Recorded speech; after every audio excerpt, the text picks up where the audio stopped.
I'm Yankel, and today I'm going to show you how to make the absolute perfect New York strip steak.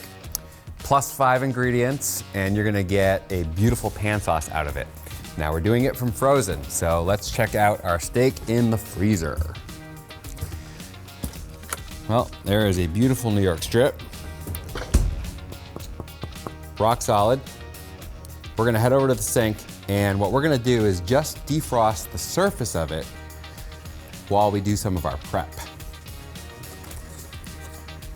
I'm going right into the sink in a bowl. I want it submerged in cool running water. So we're gonna fill it up. Now, I know I said from frozen, and you're probably wondering, what's he doing? It looks like he's defrosting it.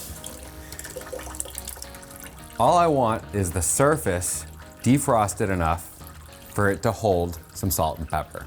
That'll take a few minutes. While we let the water trickle, we're gonna head over to the counter and we're gonna slice up some of our ingredients. We get everything ready in advance. I like to use the opportunities I have to make more flavors, maybe even complete dishes. So since we're doing a New York strip steak in a cast iron pan, I thought, why not add a couple other ingredients to make it extra delicious? So we're gonna do some mushrooms. Just a nice little handful, and all I'm gonna do is quarter them. And then we're gonna do a quick sliced onion, and at the very end, right before we go into the oven with our steak, we're gonna add a splash of balsamic vinegar. And that's gonna give us a little bit of a pan sauce because we're gonna actually baste the steak with butter and garlic. All that's gonna come together, plus the juices from the mushrooms. And that's really what I wanna capitalize on here. They give off a nice amount of liquid. We wanna turn that into something magical. So I got my onion.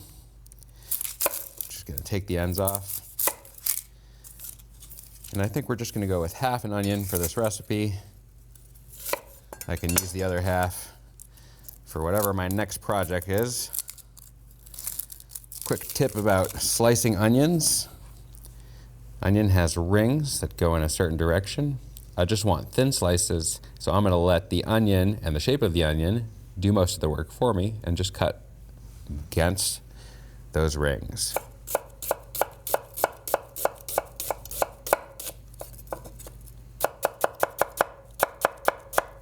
I'm gonna use the garlic when I baste the steak, so I don't wanna mince it too much. I'm just gonna go with semi-thin slices.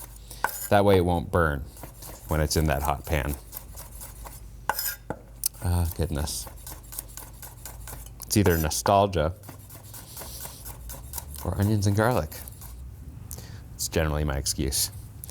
All right, I think our steak has enough surface texture to absorb some seasoning, so I'm gonna go grab it and then we're gonna get started. But before I leave, I'm gonna preheat my pan. We're gonna go with medium-high heat because we want a good sear without burning. I've already got the oven preheated to 350. Now, before we get started, one of the key points to getting a good sear on a steak is having a dry surface. So what we're gonna do is open our package. I like to have a paring knife, go right in on the edge.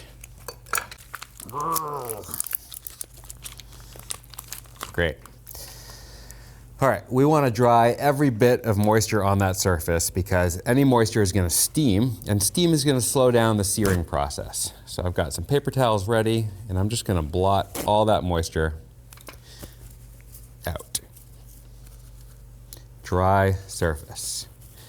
And you can see just enough give for it to hold salt and pepper. So I'm going to set that down there, and we're going to season it. Now, when it comes to salt and pepper, not all salts are equal.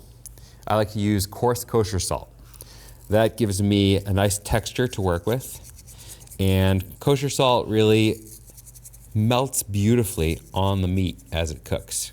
So it gives it really good seasoning. And then of course, fresh cracked black pepper has the best flavor. A good pepper mill will get you everywhere. We're gonna flip that over. A nice coating. Remember, we're only seasoning the outside of the meat.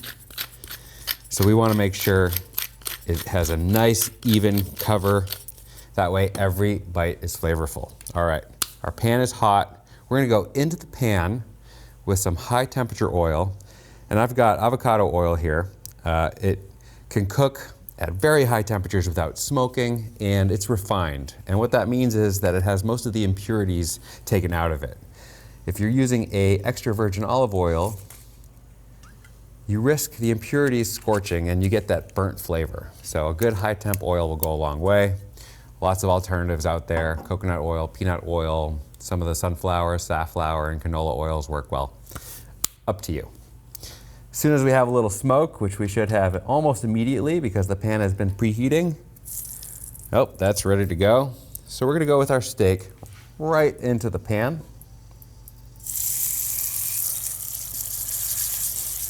Now the key here is good contact with the pan.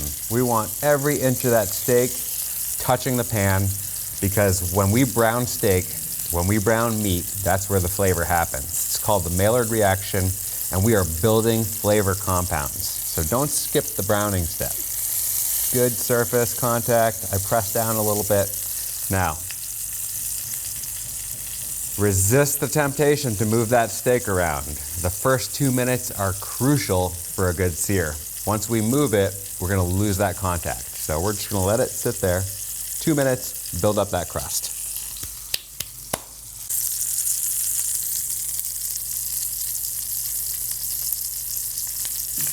We're about ready to flip it over. And you know, the New York strip has that very distinctive line of fat along one side. So what I like to do is, before I flip it, I'm actually gonna turn it on its side and make sure that that fat has good contact with the pan. It's absolutely delicious, but it needs a sear. So we're just gonna press it in there.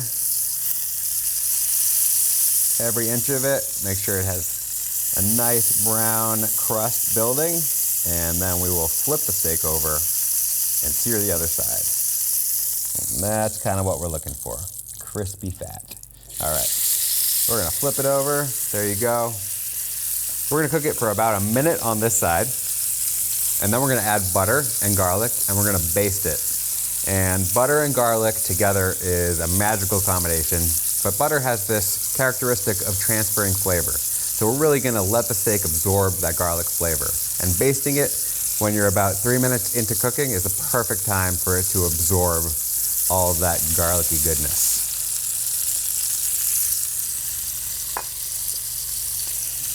Now what I'm gonna do is move the steak to the top of the pan, get my butter foaming, and as soon as I see big bubbles in the butter, it's time to start giving that steak a bath.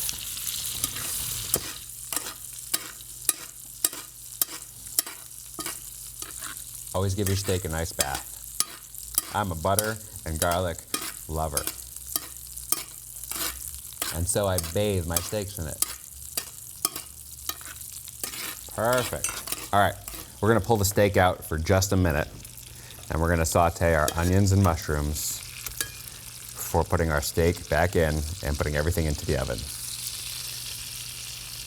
We'll just set that down right there. Onions go in. Mushrooms go in. Don't need to cook it for long on the stovetop. We're just gonna stir it up, make sure it has every bit of coating that we need for maximum flavor. Now we're gonna add a splash of balsamic.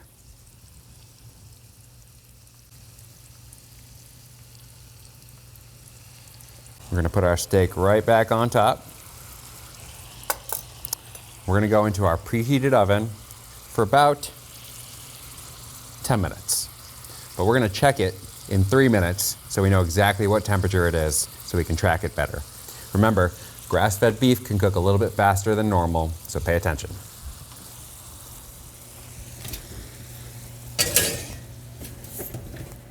A few minutes into cooking, I want to temp the steak. I like to gauge where it's at, and that will help me decide how much longer it's going to need exactly.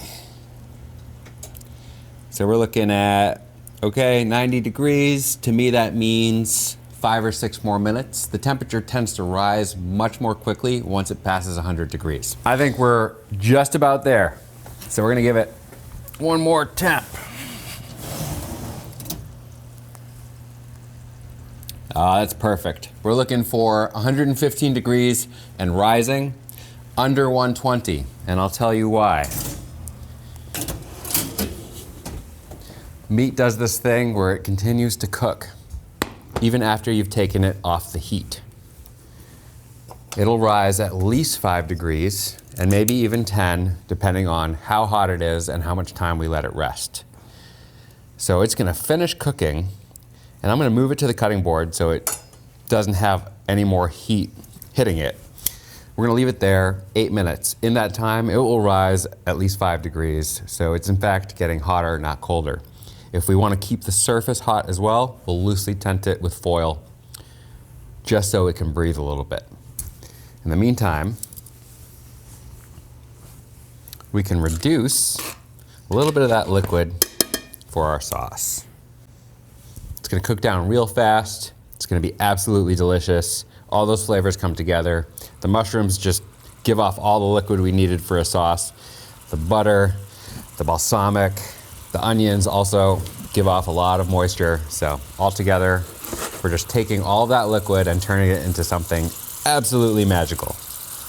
And of course, I never miss an opportunity to add a little bit more seasoning. So I'm just gonna give it a little bit of salt and one quick grind of fresh ground black pepper. As the moisture burns off, you're gonna see the bubbles in the pan begin to get larger. As they get larger, the sauce is actually gonna come together, and that's when we'll know it's done. So right now we have little bubbles. Bigger bubbles means we're exactly where we want it to be. Smells so good.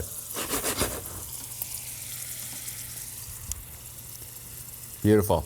Well, we're gonna let that steak rest for a few minutes. We're gonna let the pan simmer. Let's just give it low flame.